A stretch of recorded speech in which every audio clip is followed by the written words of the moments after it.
Ups, was ist da los?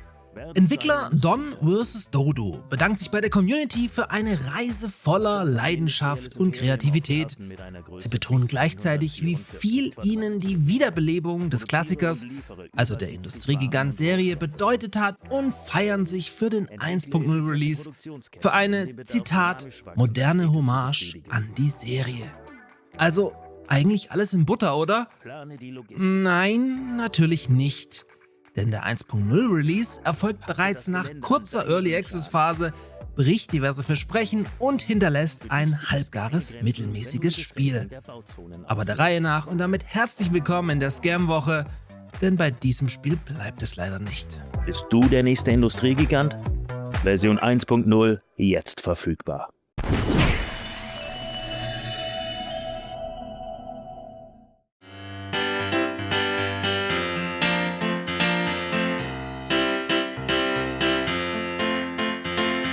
Kurzer Recap. Der Industriegigant war ursprünglich eine in Österreich entwickelte Wirtschaftssimulation, welche Joe Wood im Jahr 1997 zum Durchbruch verhalf und vor allem in Deutschland um den Jahrtausendwechsel sehr beliebt war.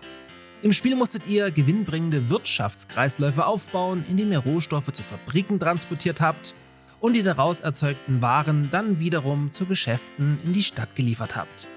Im Prinzip ein SimCity-Klon, der seinen Fokus viel stärker auf die Wirtschaft richtete.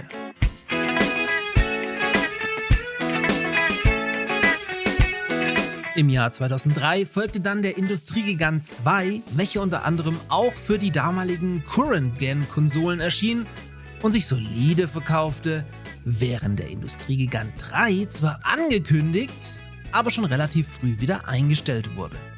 Ein bisschen irritiert bin ich hier, ohne damals davon etwas mitbekommen zu haben, denn Teil 3 wurde ursprünglich via Crowdfunding mit 167% überfinanziert, was eventuell zum nächsten Skandal führt, aber das soll heute nicht unser Thema sein. Jedenfalls wurde es dann jahrelang still um die Serie, ehe die Rechte über Umwege beim Publisher Toplitz Productions hängen blieben, welchen ihr vor allem durch Medieval Dynasty kennen solltet. Toplitz beauftragte dementsprechend das deutsche Indie-Studio Don vs. Dodo aus München mit der Entwicklung einer Fortsetzung, welche bisher mit den Krachern The Frontier Saloon und Intellivision Skiing auf sich aufmerksam machen konnten.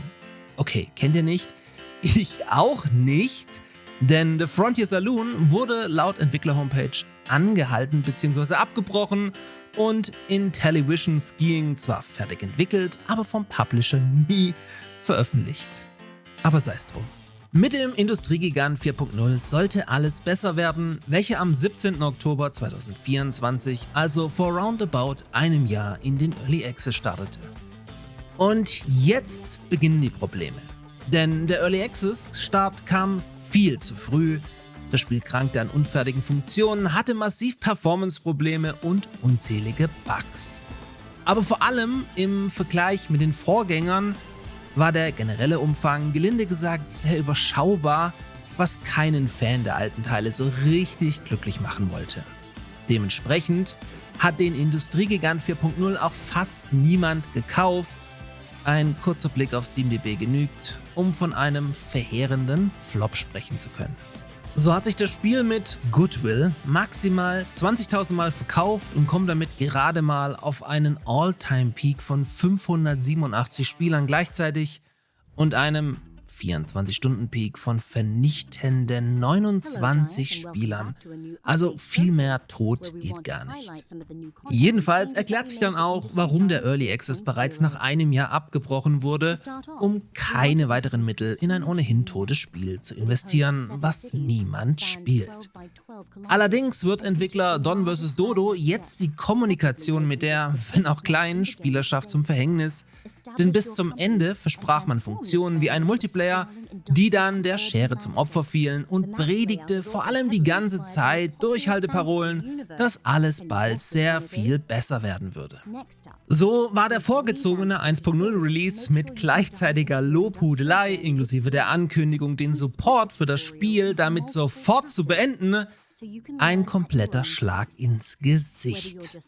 Vielsagend fallen die Steam-Rezessionen von größtenteils negativ bis sehr negativ aus. Was man da aktuell liest, habe ich so glaubt noch nirgends auf Steam gesehen. Und da ist das Wort Scam gefühlt noch das harmloseste. Also ehrlich, wenn es nicht so traurig wäre, könntet ihr euch hier mit einer Tüte Popcorn eine gute Zeit machen.